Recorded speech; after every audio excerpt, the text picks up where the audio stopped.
एक अनसुई की तलाश। बहुत समय पहले की बात है।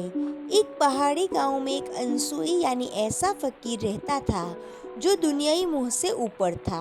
उसका नाम था बाबा अमीरुद्दीन। वह न तो किसी मस्जिद का इमाम था और न ही किसी दरगाह का, मगर फिर भी लोग उसे बहुत मानते थे। उसका एक ही मकसद था कि लोगों के दिलों को अल्लाह से जोड़ना। वो हर गांव जाता, कुछ वक्त रुकता, लोगों की परेशानियों को सुनता और फिर आगे बढ़ जाता। उसके पास न पैसा था न कोई ठिकाना था, बस एक चटाई, एक कमंडल और बेशुमार दिल के अंदर सुकून था। तो उसी के अंदर एक अनाथ बच्चा और एक फकीर से मुलाकात हो गई। एक रोज वह एक नए गांव पहुंचा। वहां उसे एक 10 साल का लड़का मिला, इब्राहिम, जो बिना माँ बाप के रहता था। लोग कहते थे कि वो बहुत शरारती और बदतमीज है, मगर बाबा अमीरुद्दीन ने जब उसकी आंखों में देखा तो बस चुप हो गए और उससे कहा, बेटा तेरा क्या नाम है? बाबा ने पूछा उसे तो इब्राहिम ने कहा। लड़का बोला, इब्राहिम, मुझे कोई पसंद नहीं करता है। तो बाबा ने कहा, अल्लाह तुझे बहुत पसंद करता है। बाबा ने कह दिया और बाबा ने उसको अपने पास ही रख लिया। दिल को छू लेने वाला रिश्ता बन गया।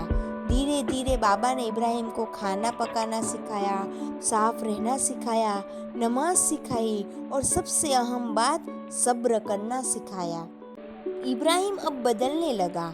गांव वाले तो हैरान ही थे कि जो लड़का गालियां देता था अब दूसरों को पानी पिलाता था, जो दूसरों की चीजों को चुराता था अब खुद दूसरों को अपनी चीजें भी दे देता था। और एक दिन बाबा अमीरुद्दीन ने उससे कहा कि इब्राहिम बेटा, अब वक्त आ गया है कि मैं आगे बढ़ूं। इब्राहिम तो रोने लगा और बाबा से कहा कि आप भी मुझे छोड़ के चले जाओगे। इब्राहिम की आंखें तो नम ही हो गई, लेकिन बाबा ने कहा, बेटा, मैं तुझे छोड़ नहीं रहा हूँ, बल्कि मैं तो तुझ में ही बस रहा हूँ। जब भी तू किसी की मदद करेगा, समझ लेना मैं वही हूँ। जब तू सच्चाई पर डटा रहेगा, समझ लेना मैं तेरे पास हूँ। कहानी का तो अंत हो गया, लेकिन असर की शुरुआत अब हुई।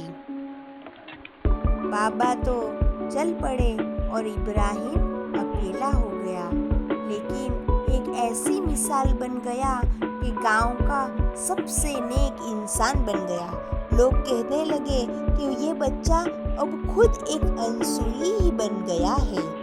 लोगों के दिलों में उसने मोहब्बत जगा दी और हर जगह जहाँ एक दिल टूटा हुआ होता है, वहाँ एक कोई बाबा अमीरुद्दीन जैसा पहुँच ही जाता है। असली फकीर ये नहीं कि तू खुद दुनिया से अलग हो जाए, बल्कि ये है कि तू किसी टूटे दिलों को जोड़ दे। प्लीज़ लाइक और सब्सक्राइब ज़रूर कीजिए।